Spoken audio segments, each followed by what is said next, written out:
How to fix video recording not working in Oppo Reno 14f.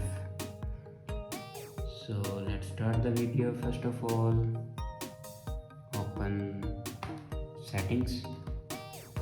In settings, scroll down, click on apps, click on app management and scroll down,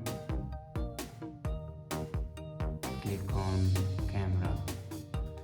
Now here you can force stop your camera, click on it and then click on force stop. After force stop your camera, then go back and click on storage usage, and here you can clear the cache memory of camera. After clear cache memory, then go back to the main page of your settings and click on system and update.